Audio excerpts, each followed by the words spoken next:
call the February 19th, 2025 regular meeting to order at 6:00 p.m. Please stand for the Pledge of Allegiance. I pledge allegiance to the flag, United States of America, and to the republic for which it stands, one nation, under God, indivisible, with liberty and justice for all. Thank you so much. Roll call, please. Councilmember Hawkins, Here. Councilmember DeGolia, Yes. Councilmember Whitmer, Yes. Vice Mayor Holland, Here. and Mayor Lewis. Thank you. It's so nice to see everyone this February evening. The next item on the agenda is presentations, and we don't have any special presentations for you. I'm so sorry, but we do have a very special guest in our audience this evening, and that's our Fire District Chief, Chief Lorenzon. How are you? I would love for you to come up and say a few words about anything that's on your mind. And don't worry about the 3-minute warning. We just, Yes. Well, first of all, Keep it to 3. nice to meet you. Madam Mayor and Atherton Council members, thank you. Thank you for inviting me up. My name's Mark Lorenz, and I have met all of you. To our community members who we protect also, nice to be here tonight. I am the Menlo Park Fire Chief. I've been here just a little over 3 years. And you'll start seeing me at least on a quarterly basis at your meetings just to try and connect with one of our cities. And, as I say so many times, we really are your local fire department. And I want to make sure that it just feels like that. So I know in light of what happened down in Pacific Palisades and Altadena, everyone has a certain heightened awareness. Just know that that's on our radar as I'm sure it is on yours. And we've been already working with members of your council, your city manager and your police chief to try and arrange a community forum sometime in early to mid-March in partnership with ADAPT and your town, and to really just share with the public what they can do to make their community safer related to wildfire preparedness and a variety of other things. Also of interest, coming up Monday, the State Fire Marshal's Office is releasing the fire hazard severity zone maps for the local response area. I'm sure that's going to cause some questions and concerns from your residents related to a variety of issues, as they finally find that they're in a higher fire hazard severity zone area than they were before. And what does that do to insurance, and what can they do to harden their homes? So our real goal is just to be partners with the town of Atherton and your community groups and making Atherton safer. So that's it. Under 3 minutes. And Great. thank you for having us. Thank you so much. Thank you so much. Okay, moving on.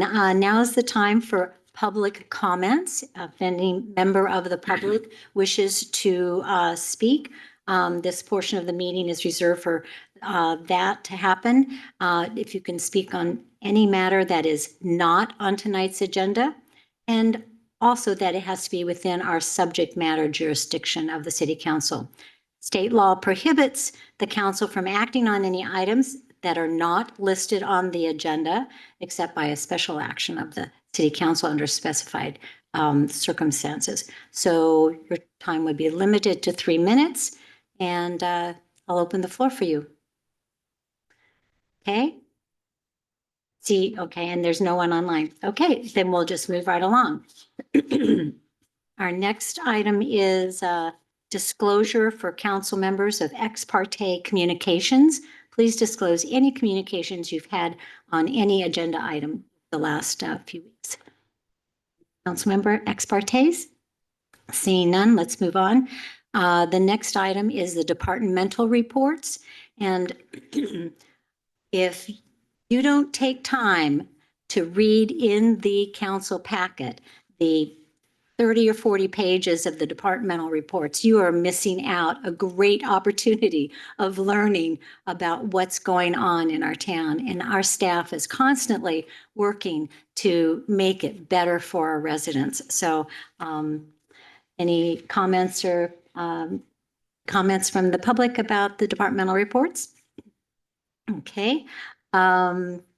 There's no closed session, no report out of closed session because there was no closed session tonight.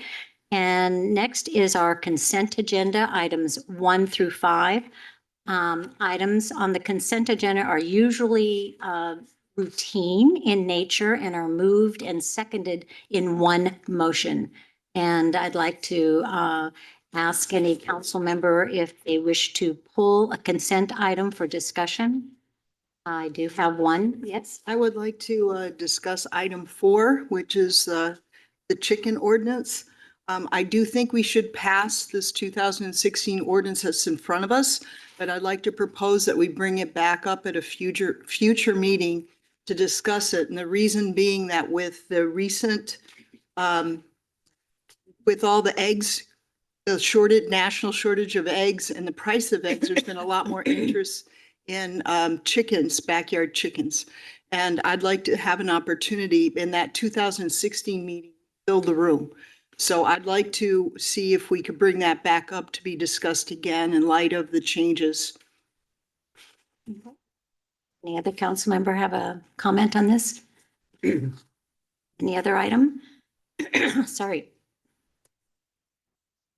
So staff, I just have one comment on the minutes. You have on your dais, I believe, copies of minutes that were modified due to some grammar corrections and absentee council member corrections. thank you so much. Great. Okay, so let's see, that's our content. So I need to get a motion to approve. No public. Right, I've got that here. Any member of the public like to pull or comment on a consent agenda item, items 1 through 5? Online? Thank you, Councilmember Wood. Move approval. Second. There's a motion and a second. All in favor? Aye. Aye. Okay, so the Just for clarity, that's items 1 through 5. 1 through 5 with the comment from, yes. Number for 4, Number ask them 4, to come back. direction to staff. Really, it's a request for an agenda item. Sure. Okay, thank you. Okay. So, let's see. The next item is the public hearing for item number 6. I'd like to open the public hearing, which is an item number 6 is consideration of a resolution adopting revisions to the Atherton General Plan and introduction of an ordinance with first reading to amend the Atherton Municipal Code to respond to comments from the California Department of Housing and Community Development, HCD, on the 2023-2031 Housing Element and Zoning Code updates. The recommendation is for the City Council to conduct a public hearing tonight to adopt revisions to the Atherton General Plan and Municipal Code to comply with the requirements. And I understand that this is our first hearing on this. It will come back for a second hearing, is that correct, George?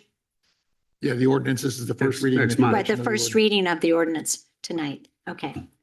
And our town planner, Brittany, is going to take it away for us and explain. Good evening, What we're council doing. members, town planner Brittany Bendix. I'm also joined here tonight virtually by Asher Cohn, who's with M Group, principal planner, and has been working throughout on the housing element as well. Anthony is going to bring up a presentation for me here, and then I'll run you through the changes that were identified in your staff report. We're not having public comment, or we're going to have it after? We'll have it after her report. Thank you, Jed.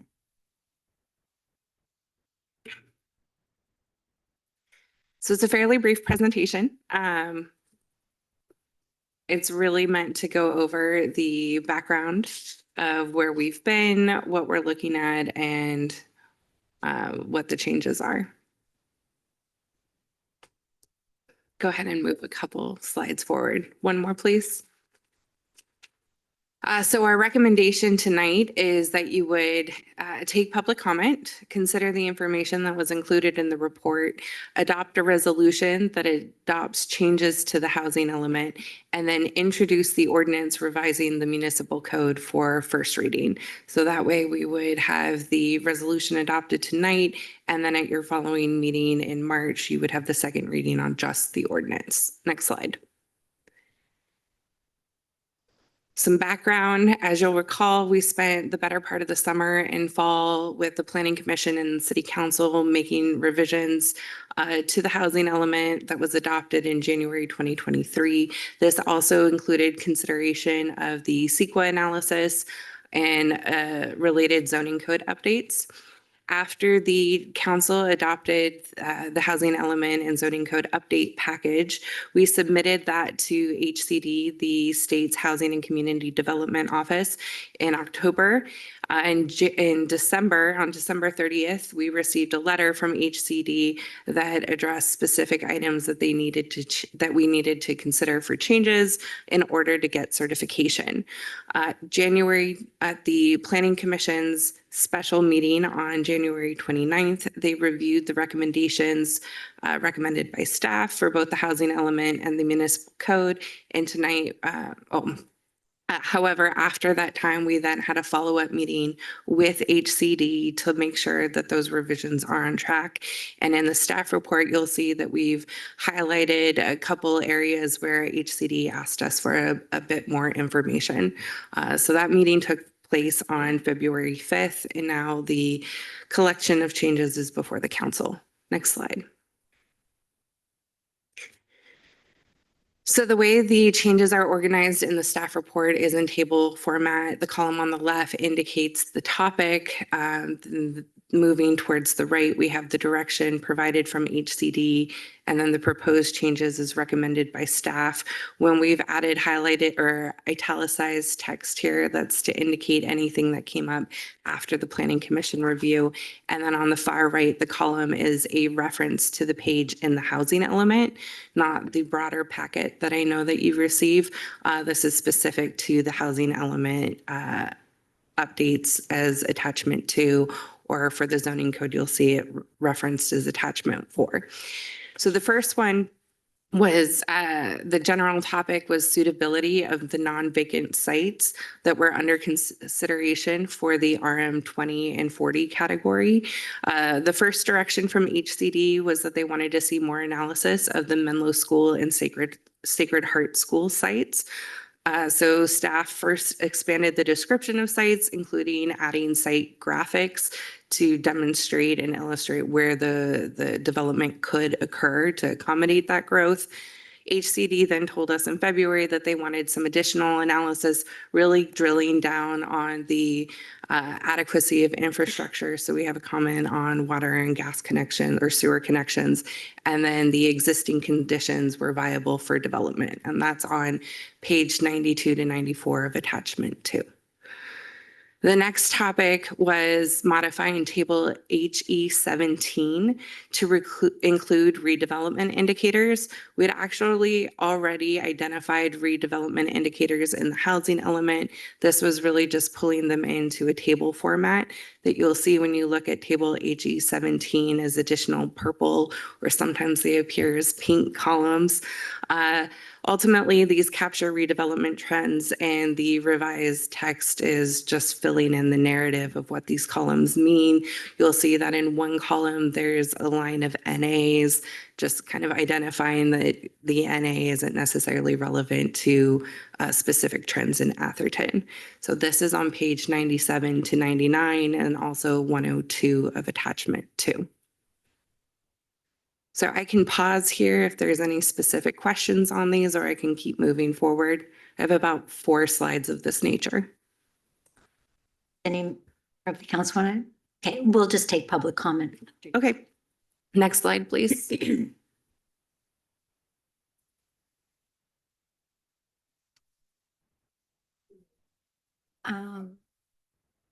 Okay.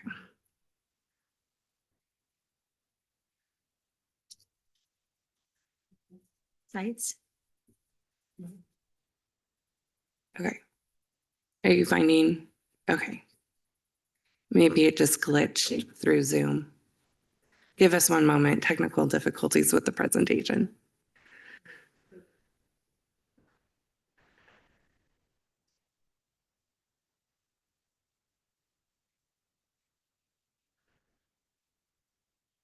I see slide 6 down below. All right. So incidentally, even though this is the slide we got hung up on, there's not much here. The topic in HCD's letter is really a reminder, if we were to change any of the sites included in the housing element, which was not a requirement by HCD, they didn't have any comments relative to that issue. We just needed to remember to update that list when we resubmit the package. Okay. Next slide.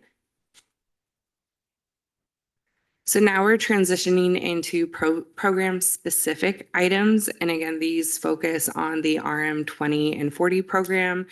The first direction was clarifying that in the RM 20 and 40 standards, as well as in the housing element, that housing developments that have 20% affordability to lower income do not require discretionary action.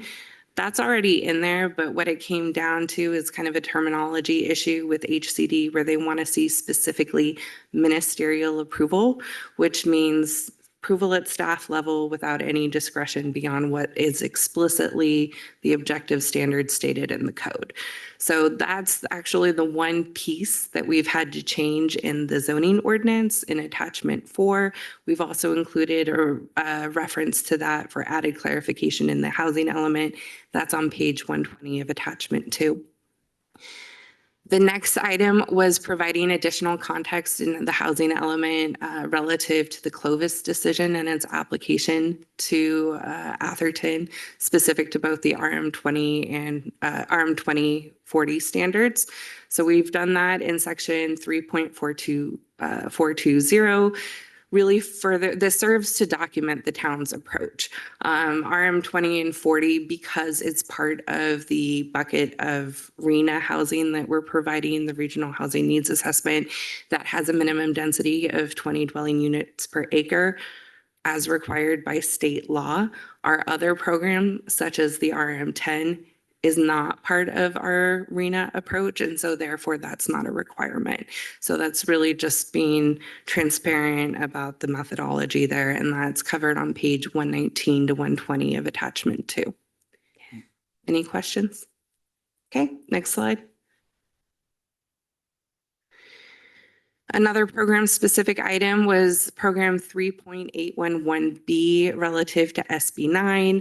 As you'll recall, we had a lot of discussions on our programs and having a mid-cycle check-in. We didn't specifically call out a mid-cycle check-in for SB 9, so this is language to do that. The additional information that we received from HCD after the Planning Commission was really just adding the word alternatives, so that you could look at alternative sites for SB 9. We don't necessarily have to designate SB 9 sites like we've done in the RM 10 program. The list of sites in the housing element for SB 9 are more just a demonstration that Atherton has sites that could meet the requirements for an SB 9 project, and then do an analysis of how that would move forward. And that's on page 177 of attachment 2. Whitney? In this, does it say what number we need to hit at that midnight? Does it concretely lay it out that by that midterm check-in, is there a set number we have to meet? Is that in the document? That's already in the document in terms of what our RENA goal is. All right, so just to clarify, so our RENA goal, it's not breaking it out between SB 9, RM 10, RM 20, RM 40. It's just, are we hitting our holistic goals in all the breakdown of the affordability matrix?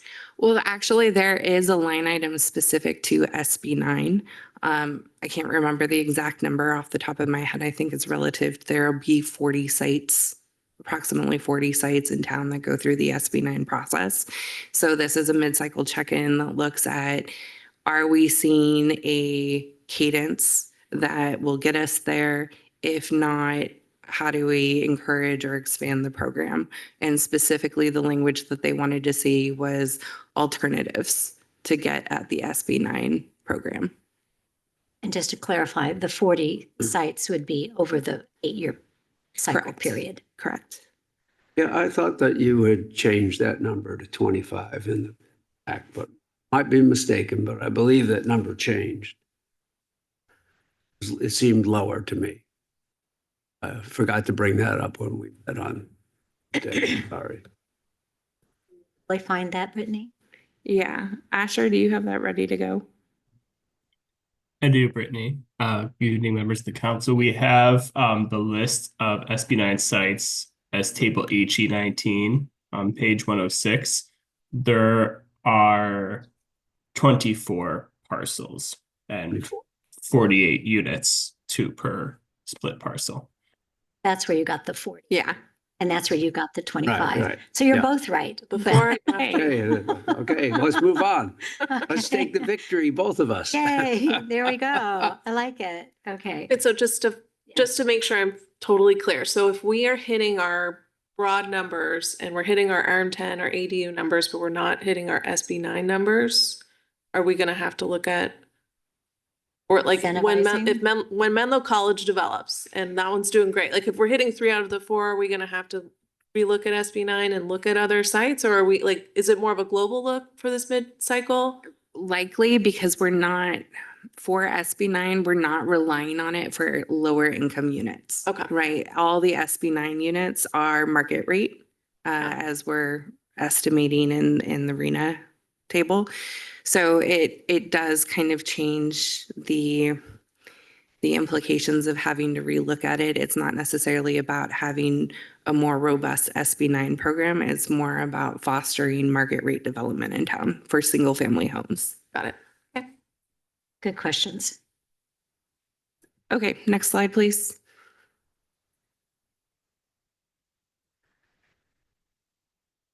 So there are some other additional items that came up outside of HCD's letter, mainly things that came up in discussion with HCD. The first one's actually just a technicality and a cleanup. We have a discussion of minimum allowed densities in the housing element for RM 20 and 40, and then we state that in the ordinance that we adopted, but then we left that information of the minimum and maximum densities out of the table that was in the actual housing element. So that was more of a cleanup. Then in response, that's the first row. The second row, this is in italics because we had this after the Planning Commission meeting. In response to our meeting with HCD, we included additional narrative clarifying the qualitative objective design standards that apply to multifamily development would not necessarily be a constraint to development, and where they could be found in the new adopted code. This was actually a comment from HCD in response to public comment that they received from the Housing Leadership Coalition that raised concerns that there were too many standards on the RM10 and the RM20 and 40. So HCD wanted to see that we had actually analyzed that, which we did.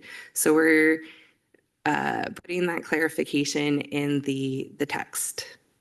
So I have a question Sure. about that. So what does that really mean? I mean, what's the change for us on this? Well, so in the public comment letter, the concern was that having a raised sill height to protect from privacy issues could be a constraint on development. The analysis that we've done indicates that no, that would not preclude development. And so that we've looked at that and we've found that that's not a concern. As you'll recall, I did raise certain issues, like if we were to require a 2-story limit, I had strong concerns that that would be considered a constraint. So as we navigated the approach for creating multifamily development standards, staff was there to try and help ensure that nothing was so severe that an actual project couldn't move forward. So that sill height that we determined for privacy, that's still there. We didn't have to lower it. Correct. Okay. Sorry. And part of this too is asserting information in the housing element should anyone else challenge HCD, not just the town.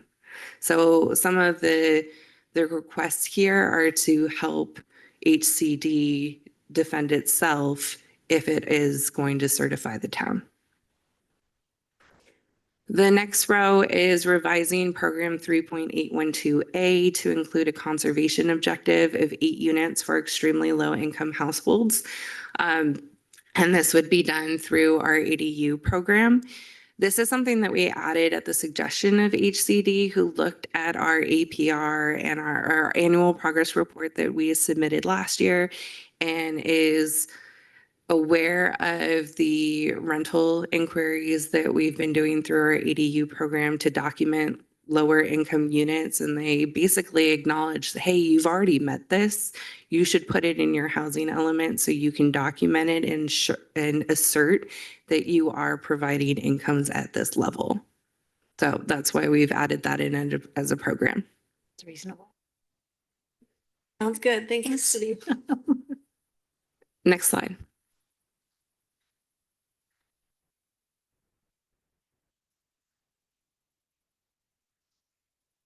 So this next slide gets at the next steps after council adopts revisions to the housing element through a resolution, which is part of our recommendation tonight.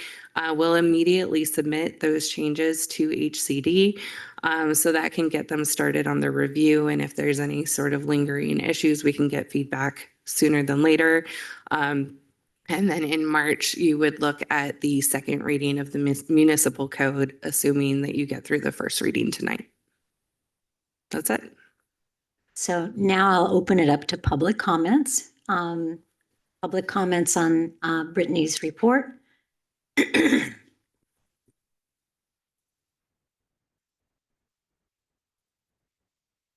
Hi, John Riddle, 97 Frederick. I'd ask that my correspondence of February 10th, February 14th, the response to the HCD and the response from HCD and my correspondence to all of you be included in the record tonight so that it's complete with the request and proposal that I have made that I think is absolutely eminently reasonable, and that the state in their response to me did not discard. They consider it. And I think when you look at it and review what it says and what it indicates, it's a win-win because it provides more housing than would be provided by the current proposal. It provides housing that provides public transportation, public services in the immediate area. It would not unduly delay the beginning of any construction, and it would take away an extremely dangerous condition that is going to be caused by the current proposal. And so if I could submit this to Anthony? Thank you. And the proposal I have generally says to remove 999 Ringwood Avenue from the R10 proposals. It is a different animal than the other lots are. It is a third more narrow. It is on the corner where the danger of the traffic is enhanced. And I would like to submit that in the proposal on page 5, it says on the January 29th, 2025 Planning Commission meeting, they unanimously voted to adopt the proposal. They also unanimously voted to remove and to recommend the removal of 999 Ringwood from the proposal. That's their position. It makes sense. It's a dangerous situation that you're creating. Good governance doesn't do that. It makes sense that you have a reasonable state government who wants to do what the state legislature mandates them to do, provide low-cost housing. This does not provide low-cost housing. It doesn't provide affirmative further fair housing, and it doesn't provide a variety of housing, and it creates a significantly dangerous condition. You can easily accommodate this change by changing one portion of the proposed recommendation, which is whereas on March 19th, the City Council of the Town of Atherton approved the resolution of the housing element for the 2023-2031 cycle. And then insert to remove 999 Ringwood Avenue from the list of proposed R10 lots, and further the further revisions that were supplied with the documents, which are the ones that Brittany has been talking about tonight. And then with a letter of intent or a letter to accompany it to confirm this town's proposal that they would start CEQA review for the properties that are appropriate, that have requested to be R10s, that don't create a danger. The state is going to adopt that and accept that. I'm reasonably sure they are reasonable people. They want to get the purpose, which is low-cost housing, which is only going to happen where you have support and services that are accommodated by that change. I'd ask that you consider that, and really, as Rick DeGola said, you don't make things worse by passing a law, and this is what you're doing. So I appreciate your consideration. Thank you. Mr. Riddle. Are there any other members of the public who'd like to speak at this time? Anyone online, Anthony?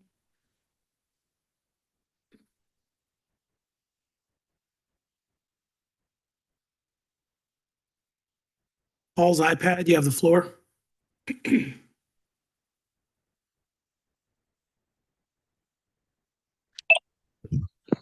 Did you have a comment on the housing element item? Sorry, are you speaking to me? Yes, I saw a message to me. Did you have a comment on the? My name's Paul McDonald. I think it's overreach by the state, but there's been talk about a charter city. Could you comment on that? What is Atherton's thinking right now? So, Mr., I'm sorry, I can't remember your last name. The council can't respond to questions in this forum, but we'd be happy to take your contact information, have a conversation with you offline about that. Excuse me, that topic is not on our agenda for discussion satisfied. tonight, so we really can't speak to it. But as the city clerk indicated, if you want to give him your contact information, he will respond to you offline. Pretty Okay. sure you already know who I am. Okay, thank you. We'll contact you soon. Good, thank you so much. Any other member of the public, either here in the room or online, who'd like to make a public comment?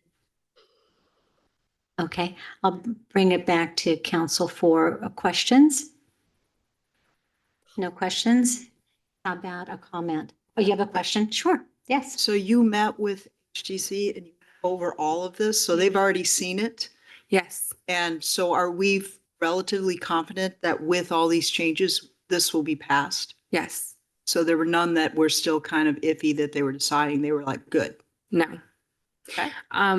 And while I'm speaking, I do want to add clarification that the planning commission did not vote to take 999 Ringwood off of the list at their last meeting. As you know, that there was a motion and to that effect over the summer. The council voted otherwise at the last planning commission meeting before they unanimously adopted staff's recommendation language. They did have some discussion over that back and forth between the planning commission and city council, which may have lent to some confusion, but by and large, they acknowledged that the council had made a decision and they were sticking with them. Excuse me, and Mr. Riddle, please. Review the Yes, video of it, because they do say we vote now to recommend removal of 999 Ringwood. They think it's a dangerous condition and they stated that on the Thank you. record. And Thank you, please Mr. Riddle. Yeah. Yes. anyway, so I have not looked at it, but I have to. The authority. Is Anthony, is there someone online? No? Okay, fine. Okay. Any other questions or comments from council at this point? No? Okay, so I'm going to close council comments. And I understand that this is the first reading of this recommended ordinance, with the second reading to be at the March 20th, 19th, 2025 meeting. There's no vote that is going to be taken tonight. There's a vote to approve the reading. You can adopt the resolution and Adopt. introduce the ordinance for first reading. Right, okay. we ready to do that? I'll call for a motion. I'd like to make a motion to adopt the revisions to the Atherton General Plan and introduction of an ordinance for the first reading to amend the Atherton Municipal Code to respond to comments from the California Department of Housing and Community Development on the 2023-2021 housing element and with the inclusion of its zoning dates. Thank you, Councilmember Winberg. Any second? Vice Mayor Hollins is seconding it. Any comments, questions? All in favor? Aye. We don't need a roll call vote, do we? We're all here. So that motion passes unanimously. Thank you, Brittany and Asher for all your hard work. Okay, so let's move on back to our regular agenda items, number 7, 8, 9. Number 7 is to provide feedback and direction regarding the Atherton Library Children's Garden Project. And Public Works Director Robert is going to take this. I have to just say, this looks like a really fun thing to do. I wish I were 5 years old again. I think we all do. I know. It's really, really clever. Okay, thank you, Mayor, members of the council. We are seeking your feedback and direction regarding the Atherton Children's Library, as well as a request from the libraries to provide some assistance to the project through the bidding and construction process. So as a bit of a background, the town and the San Mateo County Libraries Governing Board approved the use of restricted library funds for an Atherton Library Children's Garden. The libraries contracted with Miller Company Landscape Architects to reimagine the space behind the Atherton Library to provide a developmentally appropriate outdoor learning environment for children and their families, with the idea of providing an area to connect with and explore nature through open-ended play. The design was developed through a significant community engagement process, which included meetings with the Atherton community, the Friends of the Library, putting up boards in the library to get feedback, and a lot of coordination with the direct neighbors adjacent to the library. So as you know, the area, just in terms of reference, the area is really out behind the library near the behind the makerspace, the deck, and that area, and directly behind those are residences. So there's been significant outreach from the libraries with the designer and talking with the impacted. Yeah, just. And so through that process, you have the package that shows kind of the illustration. We have Rachel McDonald from the libraries, as well as Jeffrey Miller from Miller Design to go through the specific elements. So I'll leave that part to them. Sure. What I do want to highlight is that the design is roughly about 90% done, and we're seeking your input before the project design is finalized. Because after your action, there'll be some incorporation of those elements, but due to location of some structures and things, there are some variances that are required. So they'll be applying through planning for the variances at the commission, and then they'll also be submitting the plans through the building department to get. And so as it is now, the approximate cost estimate for the physical construction work, not including soft costs and contingencies, is roughly about $400,000. We, as staff, sought a proposal from Interwest Consulting Group for construction management and inspection services, and that cost is roughly around $60,000. So the library has asked, and we've gotten an estimate for it, and so we're seeking your input as to that partnership opportunity in terms of providing that level. So with that, I'm going to introduce Jeffrey Miller to kind of run through the design. You'll have an opportunity to ask questions regarding any specific features or any other issues. Bring that up on. Great. Thank you, Robert, and thank you to all the council members and to the public that has had a considerable amount of input into this project. We, as Robert mentioned, we did meet with the neighbors, we met with the planning commission, we met with the building department, we met with the police department, we met with the city arborist. So we know that the trees there are significant and important components. We want to make sure that we protect those. So that's been kind of part of the whole process here. But this is really an unusual project. Oh, would just, that's fine. It is a nature space. It's filled with natural components. It's not a playground. It's not, doesn't have swings, doesn't have monkey bars, doesn't have things like that in it. It has all kind of natural materials, logs, boulders, plants, things like that, bark. So it's pretty low key is what I would say. You know, it's a natural space, beautiful space with those big redwood trees. So what you're seeing there is kind of just a notion of what it might look like, but we have developed a concept plan and drawings, technical drawings that are pretty well underway right now that kind of will guide the construction of the project. So you can go to the next one, please.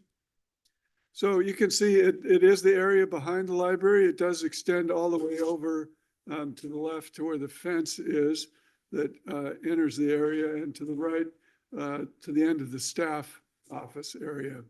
There is the existing deck outside of the maker space that we have some plans to make that a little more functional as well. So you can go to the next slide. So starting on the left, the existing fence that will remain. There'll be a new gate that'll be a lower gate, so there'll be some visibility into the space from the main plaza area. You'll enter onto the pathway that's shown on the left on the bottom there that exists. There are a couple of oak trees there that will be surrounded by a kind of a log edge and bark underneath. We won't be planting anything under those oak trees. We don't want to add any more water to those trees or anything like that. There's going to be a large willow hut that will be at the end of the space on the left there. That'll be fabricated by some folks down in Half Moon Bay that have a willow growing area, and that we've worked with them on other projects. So children will kind of enter through into a kind of bark covered pathway. There's a kind of boulder mound there that'll be water washed boulders for kind of a little bit of exploration in there. Crossing the path that goes into the utility room of the library, we're going to have a new ramp connection for accessibility from that pathway up to the existing deck. But below that, there'll be this kind of magical poles of colored poles that kids will go through and into a tunnel, which is going to be made of some of the branch material that was taken down from oak trees here in Atherton recently. So some of that's been preserved for use at this site. So it's continuing on through the tunnel on a kind of plank walk that'll be at ground level into what we're calling a tree house, but it's not actually up in the trees. It's pretty much on the ground, a couple steps up, but there'll be a link from the deck, from the existing deck to the tree house. And that'll be kind of an open structure. And then on into the kind of central, more open area where there'll be a large stump that is a gathering area for kids. Again, this is a stump that was taken down. It's a big oak tree stump that Robert has been saving for us in his yard. So that's going to be very cool. Extending off into where the redwoods are all along, you can see on the lower part, all those little circles of redwoods. So there'll be a walk into a stump walk. There'll be kind of different levels of stumps that kids will be able to navigate through. And at the end on the right, there's a gathering bench, a little step up into the area adjacent to the staff room. We are expanding the paving next to the library. There has been some issues with degrading of the library's siding from the decomposed granite that's there, because when it splashes down, it washes up and you can see the kind of degrading. So we're going to pave that with the same material that's used throughout the library on the path on the left. And it also creates a kind of larger kind of staff area for a little patio for the staff to come out onto in the area. On the deck, we're going to add some wings to the existing bench there to create an outdoor classroom. The tables that are shown are really not part of the project. That'll be up to the library to provide, but it's just showing how that's all going to work. So if you go to the next slide, we'll see some of the components. So this is a notion of how the Willow Hut's going to look. It'll probably be big enough for 5 or 6 kids to get in, so it's not a tiny little hut.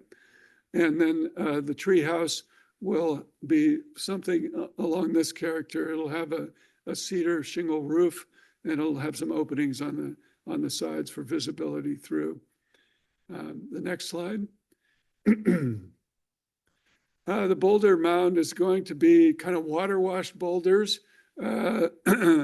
We've used a lot of boulders in children's gardens, in schools, in preschools, in public parks. There's always a question, well, somebody's going to get hurt on a boulder.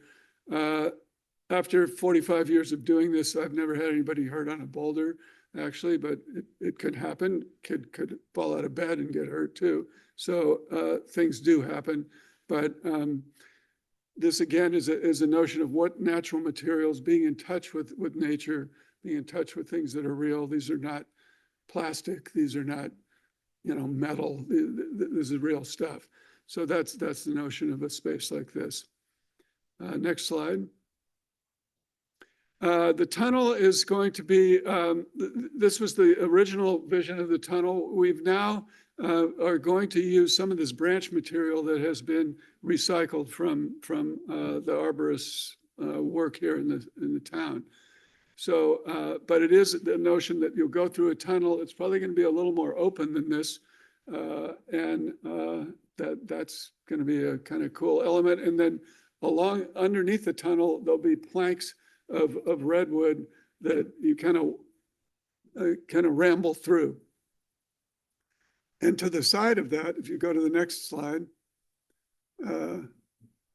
well, to the side of that on the right, there's going to be 4 reflective stainless steel columns that'll be no taller than the height of the fence, which is an 8-foot fence along the property line. But if anybody's been to Chicago, you know what people like to do at the Bean there. They like to look at themselves, or at the Chase Center in San Francisco. So we want to have some sort of reflective moment in that tunnel, as well as on the left is the painted poles. So you'll come through a kind of really exciting moment of color, which again will be of limited height, but should be really fun to come through for the kids.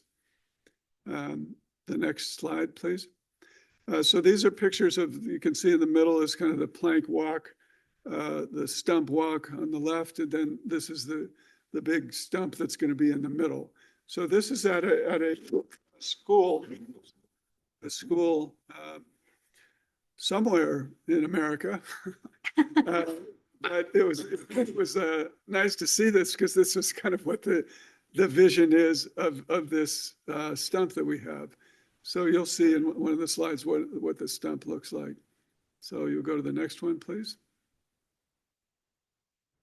There'll be two custom benches that an artist will make. We have a couple different artists that we're going to be talking to about these benches. The one on the left, or my left there, is one that we did in Kezar Triangle in Golden Gate Park. It's not going to look exactly like that, the bench, but we'll work with an artist to make something very unusual. There's also going to be some log and kind of stump benches throughout the site. Next one. This is a picture of the fences. So this will be an 8-foot tall fence along the property line. We did talk to the neighbors. One of them has a swimming pool. They want a certain amount of privacy, which I don't blame them. And so the height of the fence was determined to be 8 feet. There is an existing fence along that property line that has a lattice on top. So we're just kind of matching that all the way along. One of the other neighbors has a fence that's right up against in the back of the redwoods. So it's very, very close to those redwoods. So we don't want to touch that fence, but we will be adding a lattice to the top of that fence. So everything looks like it's kind of all together in one. On either end, we're going to have lower gates. And part of the idea of gating this is if we have a lot of children out there, we don't want them like running off into parking lots or things like that. So this was a request from the library, and that was part of their input. You can see this is Brisbane Library that we did this project on the right. And that had a different kind of willow hut there. It was a smaller one than the one that we're going to use. Okay, the next one. So these are some of Atherton's beautiful components that we're going to incorporate. The one on the right, the big stump that's facing you, is going to be cut and then buried into the ground. So it'll have that kind of decayed center, much like that photograph that we were looking at. We're going to ease the bark on the outside so that it's not sharp, and kids will be able to kind of gather around in there. The one on the left was from an oak tree here near the library. So what these will be is like kind of forks that will go up, and they'll be mounted upside down so that you'll come through a kind of tunnel of these things. We're probably going to supplement this with other tree material that we know where to get them. They're probably going to be eucalyptus trees. We find that the eucalyptus does last quite a bit longer than the oaks will tend to decay a little bit faster. So the next slide, please. So these are kind of some visions of what it's going to be like. The pathways will be edged by log material. That we're going to use accessible 5-bar material for the pathways, so the whole thing is accessible. The next slide, you can see there the willow hut here and the boulder mound. And next slide, the tunnel. So it's probably not going to be quite as wicked looking as that one is. Like Pretty it. I pokey. love it. But this was, what we could do in Photoshop. But it also showing the extended areas on the deck up above for more of an outdoor kind of classroom. And this area will have some planting there. When we're not in the midst of oak trees, we are going to use native plants throughout the site, much like the rest of the library. And I just have to say, I really do appreciate all the botanical labelings around this whole center. It's very unusual to see that kind of attention being paid. So probably want to make sure we do the same thing in this space. It is good when people know what they're looking at, Okay, the next slide. So this is a picture of the treehouse. You can see it's not really elevated into the trees, but why we're calling it a treehouse is you enter it between two big redwood trees. So there's a walk that connects from the deck to that.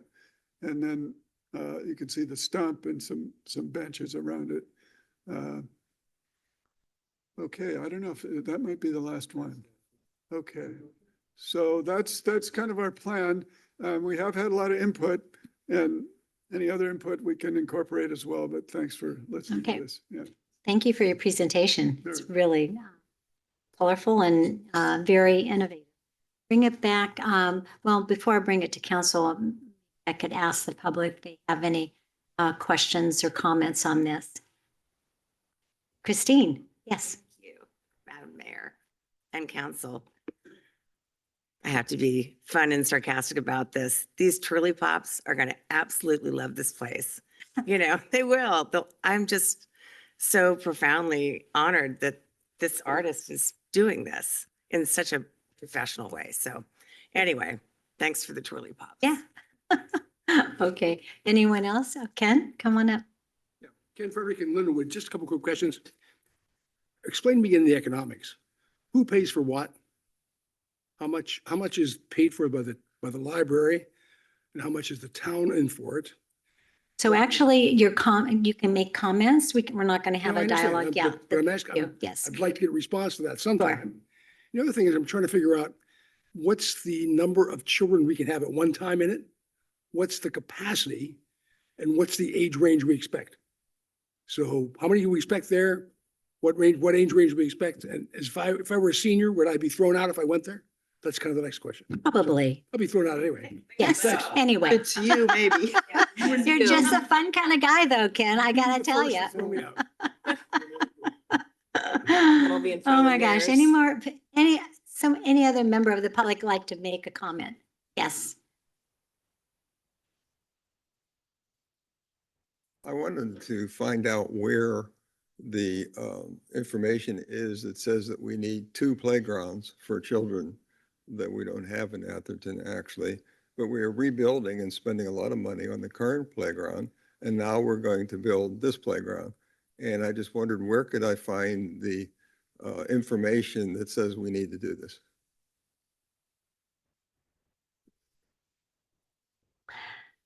I'll bring it back to council. Question? Comments? I've got a couple. I bet you comments. do. Why don't you go first? So first off, it looks great the way you've presented it, and I appreciate all the work you've done. We just went through another playground discussion. And there was a group of people, I mean, I'm anticipating it's going to be smaller children that'll be here, like after the reading hour on Tuesdays and Thursdays. And so during the time when we were looking in the park, the discussion on inclusiveness for everybody was brought up a number of times. And when I look at your tree house, it's got to step up. When I look at many of the items in here, it's got to step up. And so if you're not mobile, you can't, it's not very inclusive. You could put in a ramp. So I'm just going to interrupt you one quick second because you're making an assumption and making comments Well, I'm looking at the pictures. I know, but he had another picture of the one that was grade level for the treehouse. There are 2 pictures, so it is a little misleading, the first But treehouse picture. there are other ones, Madam Mayor. Yes. Where okay. I just would like to make sure that what we're putting in to the maximum extent possible is inclusive. I do have some concerns about the safety of the boulders, but maybe they're not going to be as large as the picture that you have in there. I realize you took some of the pictures from other projects that you did. But I think that it is to the maximum extent possible that we can make this as inclusive as possible. I realize it can't be 100%. I would hope that the board would take that into consideration. And you know, I would suggest that if there are going to be giant boulders, that perhaps you might want to think about that as well. Maybe scale it back or put it in something else. Anyway, that's my comment, so I appreciate it. Thank you. Rick, do you want to make a comment? Wanted We'll to just- respond.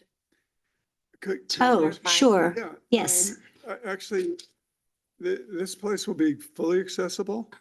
We have a ramp that connects up to the deck and then a ramp from the deck into the playhouse.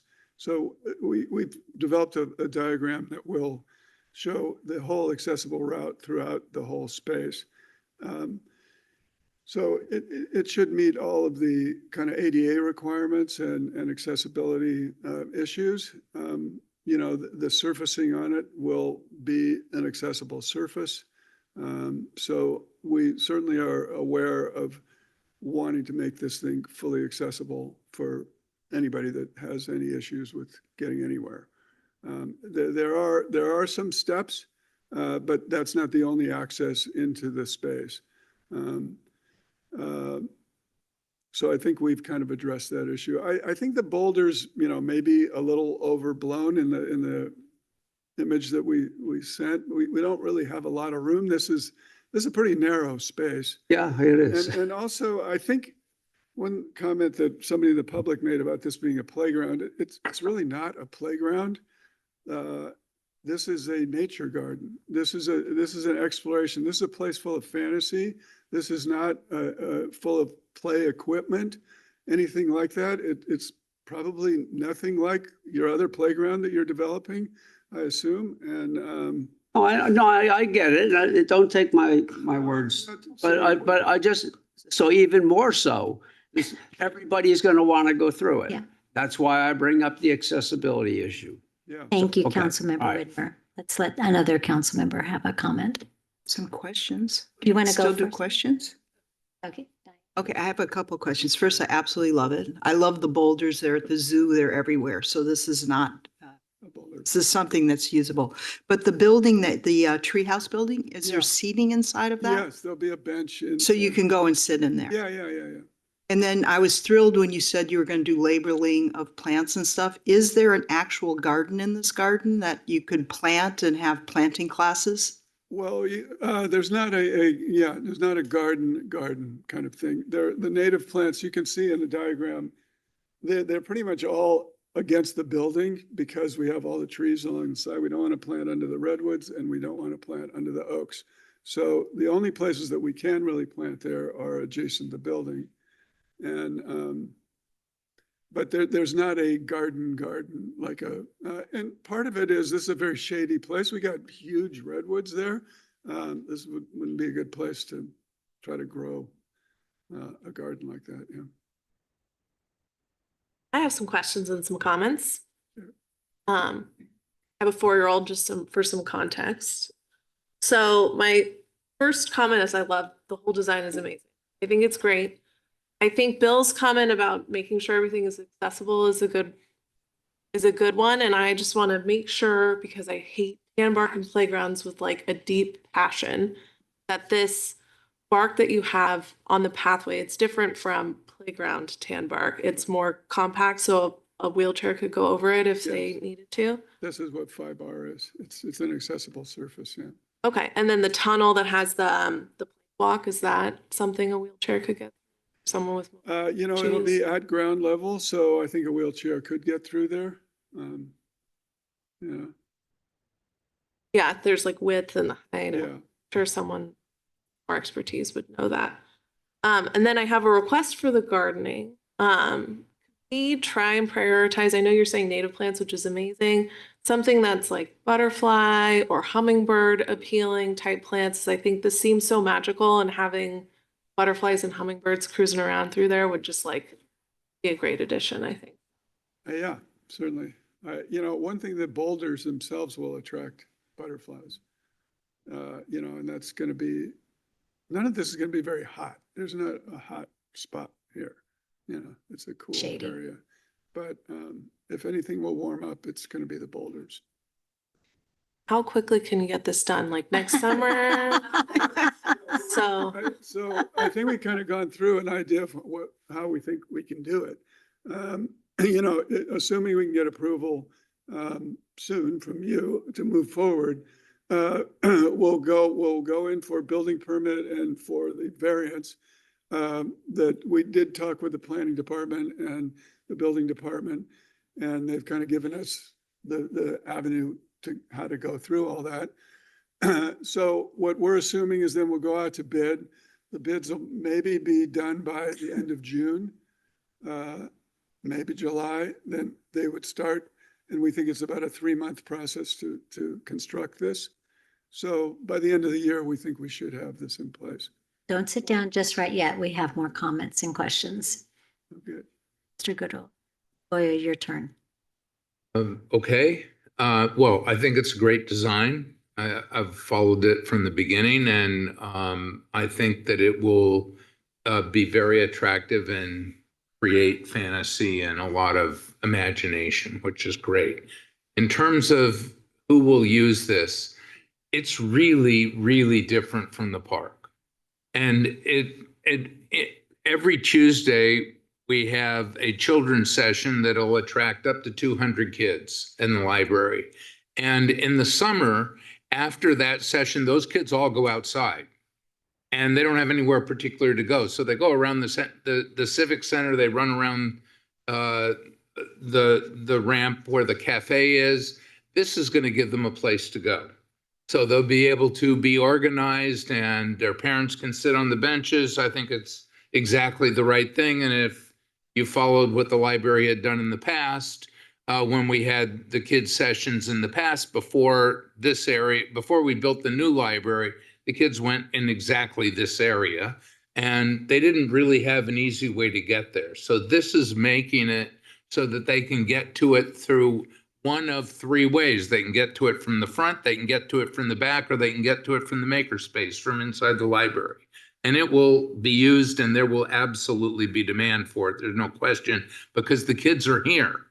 And typically they're not the same kids that are in the park, although there may be some overlap, but there are kids that come to the library and it can be a big group. So I think this is really good. And in addressing the cost issue, our library is paid for with a special library tax, which is about 3% of our property tax.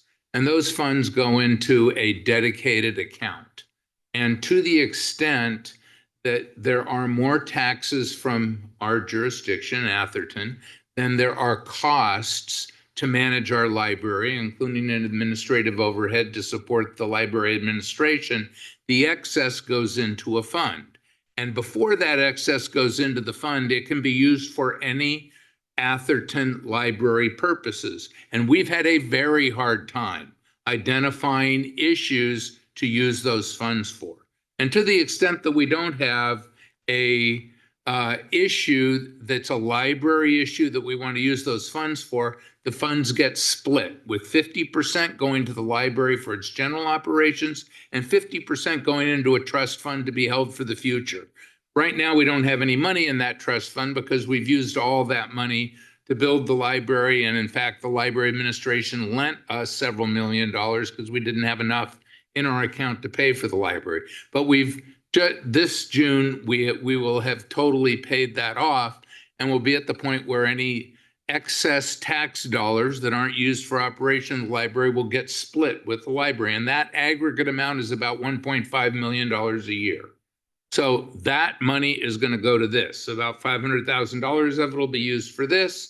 And assuming that my numbers are right, the remainder, which would be about $1 million, will then get split for the future trust fund and for the library, library general operations. So this is not drawing on any town general fund money at all.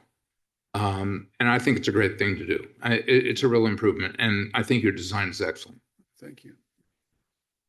Thank you so much. Oh, one other thing I wanted to say, I'm not at all concerned about the boulders. Okay. I've been around lots of boulders.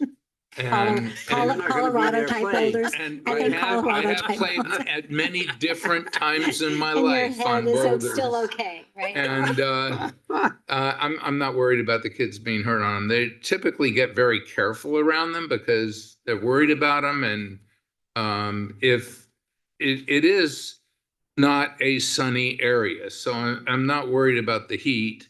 The only thing I'd be concerned about is in the rain, they can get slippery, and I'm sure that'll be looked at by the library staff, so I'm not worried about it. Okay. So I can't duplicate what Rick just said because, I agree totally with the premise. And I love the design. I think that, of course, as you start building it, there's going to be tweaks and, modifications, and these are just renderings and Photoshop and, all of the comments that other council members have made about safety issues and accessibility are really valid. So you'll take those into consideration, I'm sure. But I definitely agree that it will be a different group of children that use it, and they typically will not be the children that are in the playground at the park. And the playground at the park will draw from a much wider breadth of little children from all ages. So that's a whole different situation. I'm very excited about it.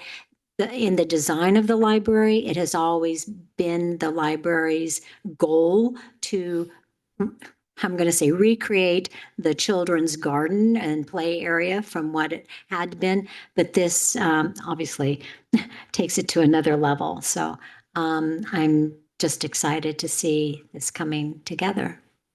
Is there anything else we need? Yeah. Yeah. So I guess we give direction to staff to go forth and conquer with this. Yeah, no formal motion needed. Okay, great. Thank you. Okay, thank you so much. So our next and last item on the agenda is item number 8. 2 more? Oh, Or we got 9 as well. oh. Chief of Police. Oh, yes. Okay. Okay. Consideration of appointment to the Planning Commission. Anthony, I think you're, oh, yes, I do have that. Going to take this. Thank you, Mayor and Council. As you know, we had a vacancy on the Planning Commission due to a midterm, Okay, Vacancy. let's settle down now. due to a Say midterm goodbye. vacancy.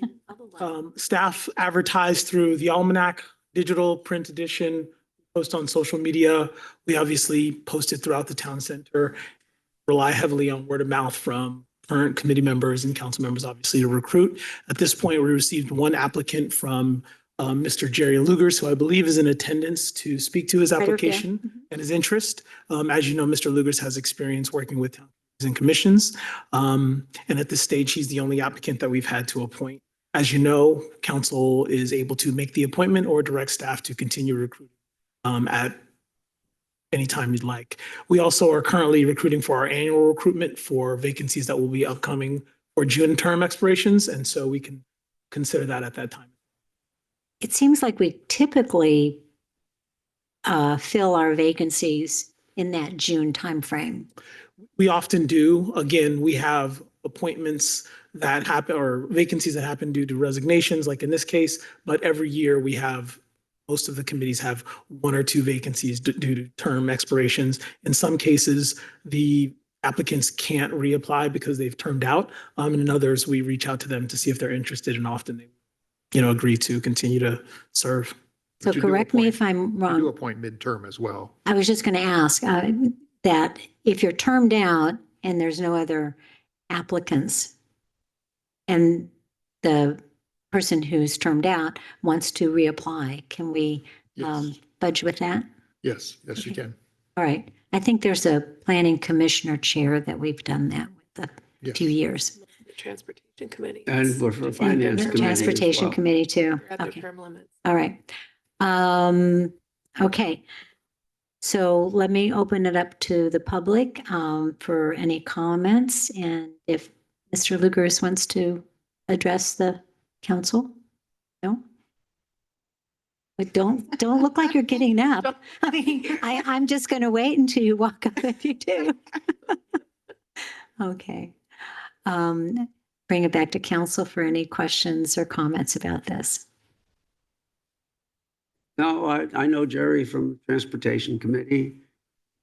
Served there for quite a long time, both for that and the Bike Committee, and shows up to all the meetings and does a good job.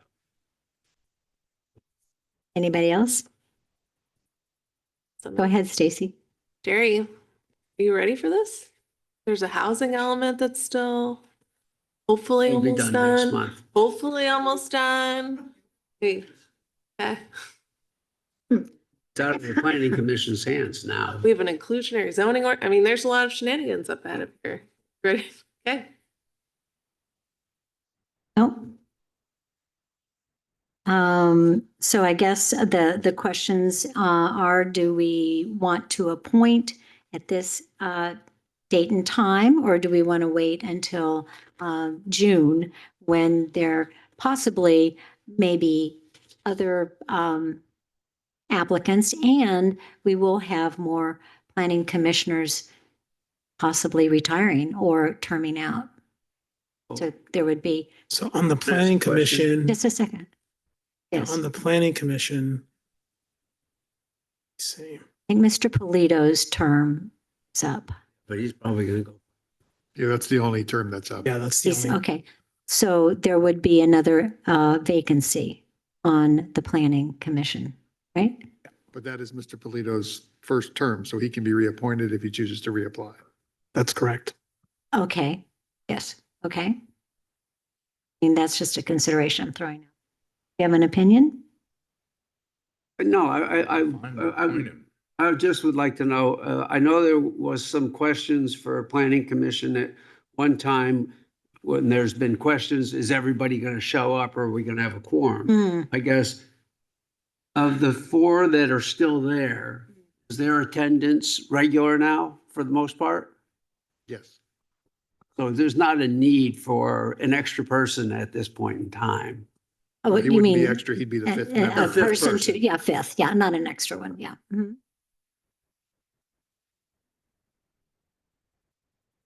Join them. Should appoint him as well. Why Okay, wait? I move we appoint him. that's a motion. I'll second it.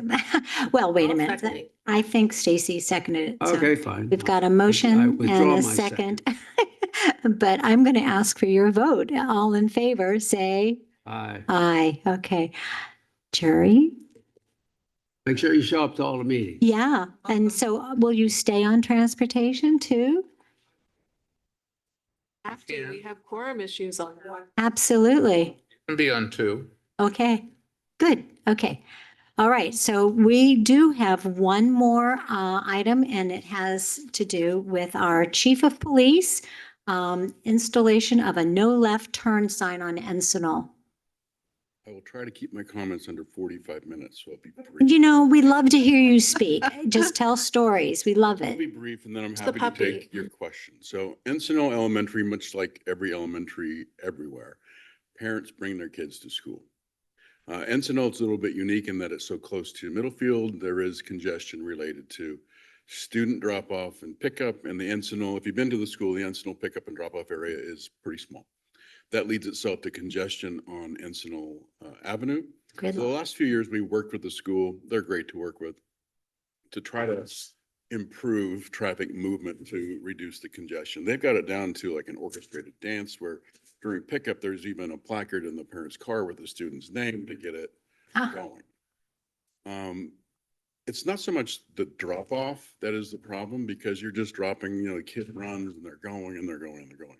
The problem that has come up and that has impacted traffic safety is during pickup, because pickup is much slower and then the parking lot fills up and then traffic backups. The particular concern is eastbound on Encinal, when parents are coming to pick up their kid, they want to turn left into the parking lot. Well, traffic is stopped. Traffic westbound is stopped waiting to get in. And so that car sitting on eastbound Encinal is sitting and sitting and sitting. And I've gone out and monitored. It's very frustrating. What happens is impatient drivers way in the backup start passing in the oncoming lane. They're passing in the bike lanes. And at that time of the day, it's never a good time to do that, but especially at that time, it's not a good time to do it. And unfortunately, it's legal to sit there as long as you want to until as much as I'd like to ticket them and get them to move, I can't. So one of the solutions that we came up with was the installation of a temporary restricted left turn from eastbound Encinal into the lot from 2 to 4 in the afternoon. That was back in October. I personally gone out and observed the situation. The motor officers have been out there. And I should back up too. Prior to the installation of the sign, we did a lot of targeted enforcement. Did a lot of education, wrote a lot of tickets, and that was in response to neighbors' complaints and students' complaints and parents' complaints. And it just wasn't really solving the problem. So we came up with the installation of the temporary sign, which has greatly improved the situation in response from neighbors, school staff, our observations. Traffic is moving and it's working. And so we are now asking that it be permanently installed. The school supports this. I know the neighbors support it, and I know there's a lot of parents that support that. For your report. I'll open it up to public comments or questions for the chief. Seeing none, I'll bring it back to council. Any questions for the chief on this? And, okay, Have you observed any like changes in traffic on the surrounding streets? It's 2 hours. I know there's been concerns about that, and I think parents, like most people, you start to learn the process. And there was a lot of outreach from the school about what the situation was, how do we mitigate it, and when we installed the sign again, so people knew to take a different route to pick up. I don't know that there's been any issues that I'm aware of. We are not receiving complaints anymore. I do know that.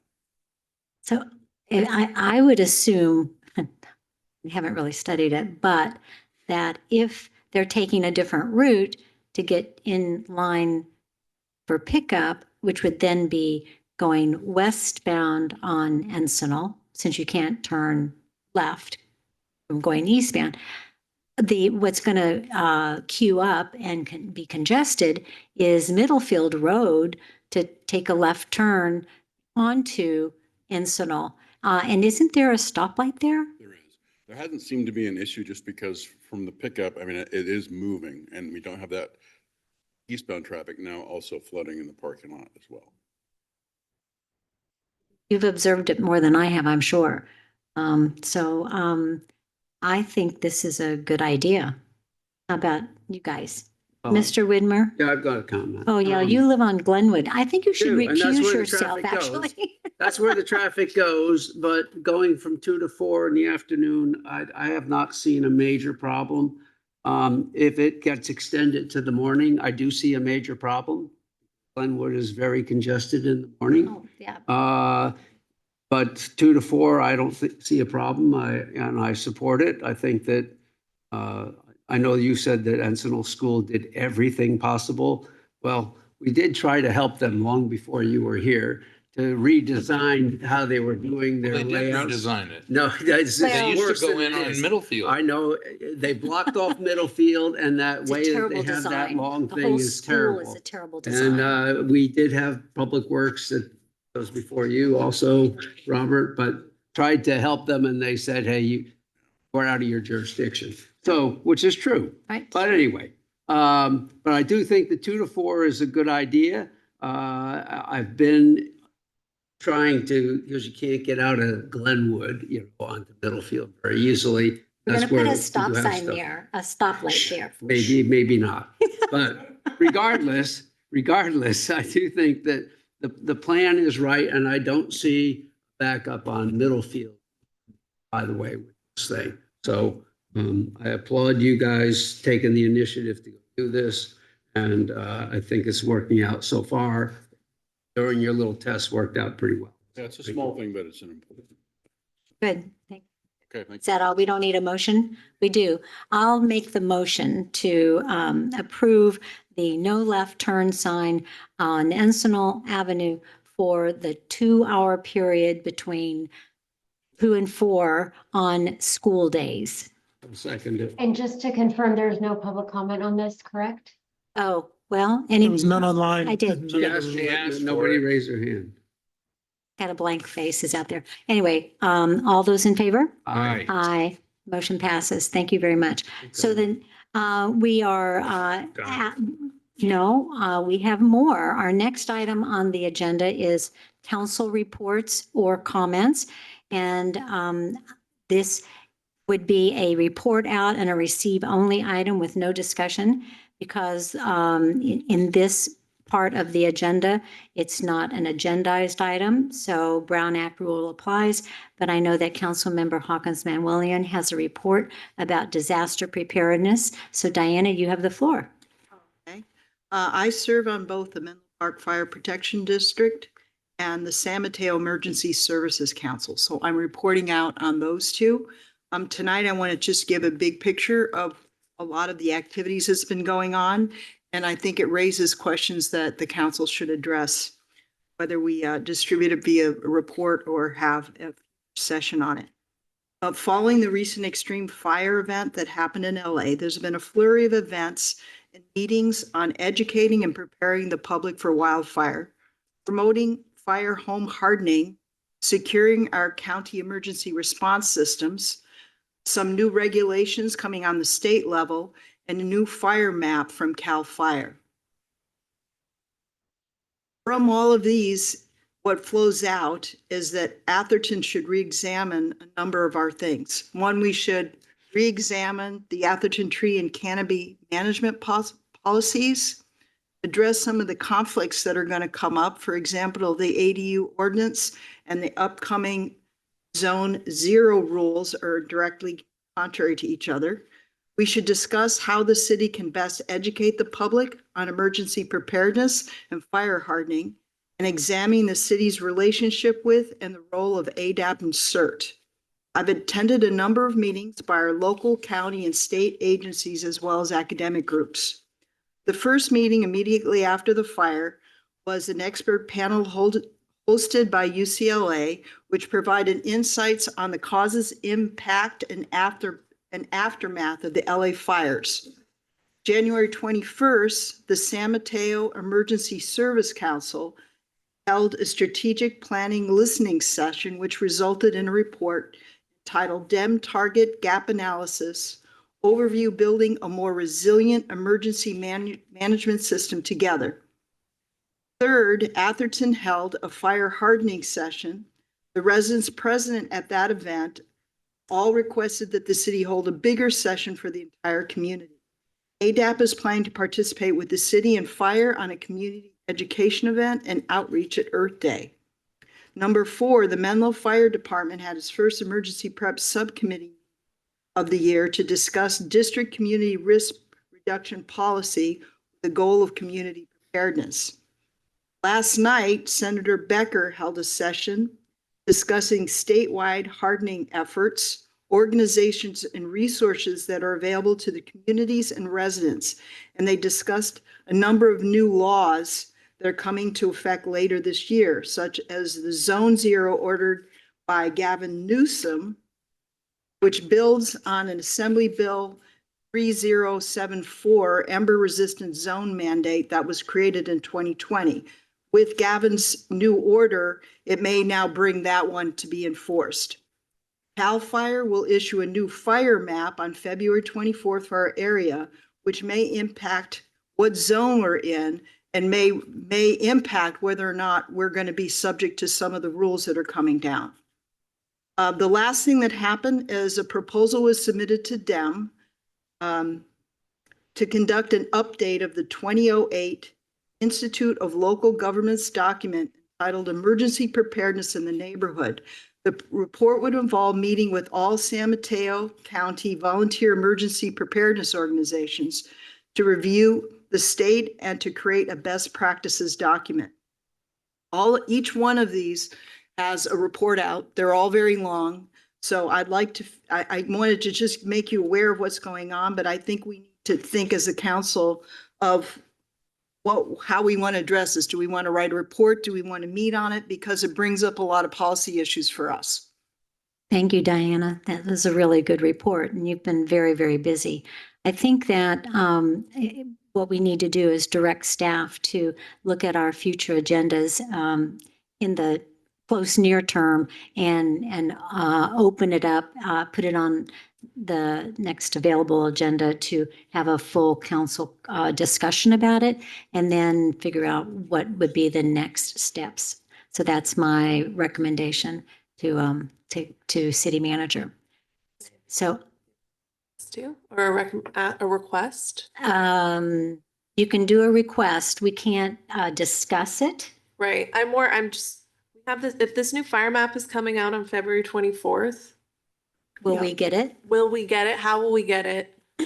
So it actually has to be, it's going to be public circulated. It's going to be processed through the fire district, and it's going to come to you for an ordinance adoption, public hearing, which means it's going to have public input and engagement throughout its adoption process. Great. And as you know, as the fire chief just mentioned, we're trying to schedule that community engagement meeting for mid to early March.